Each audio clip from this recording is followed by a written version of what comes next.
Parce qu'à cette époque-là, annoncer le sida, c'était annoncer la mort. Parce qu'on était démunis, les mains nues, on n'avait rien. On avait juste la grande conviction que ce que nous allons apporter aux personnes, c'est ce dont ils ont besoin.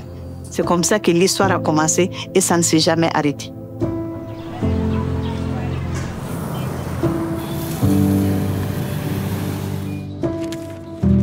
C'est en 1994 que l'association Arcade Sida est née. La lutte contre le sida, ça fait 40 ans que nous faisons la lutte contre le sida.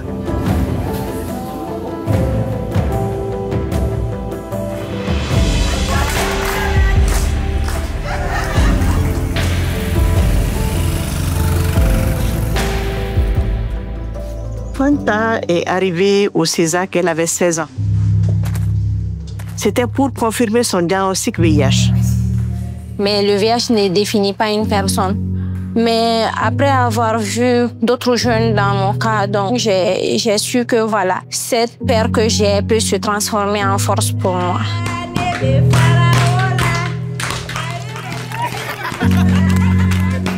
Quand je me dis, par exemple, imaginons que moi, je ne pouvais pas avoir tous ces services-là.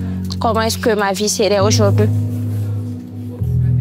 Fanta, au bout de quelques mois, elle a su remonter la pente. Il y a des jeunes qui sont confrontés à des situations compliquées. Il y a la discrimination, il y a la stigmatisation, le rejet des familles et tout. Souvent, il y en a même qui abandonnent leurs écoles.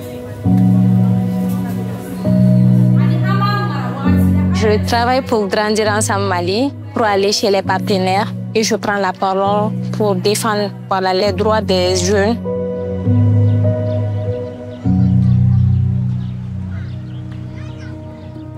Je suis très fière de voir que ce que Fanta faisait, c'est moi qui faisais ça il y a 30 ans.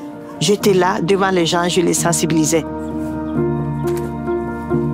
J'ai des objectifs, j'ai des rêves. Et qu'un jour, on vient dire que oui, Fanta aussi, comme Dr Bintou, elle a fait tant de choses dans la lutte contre le VIH. Je suis fière de voir la jeune génération qui monte, qui se bat, qui continue à faire fédérer les autres autour d'eux. Une génération sans sida est possible.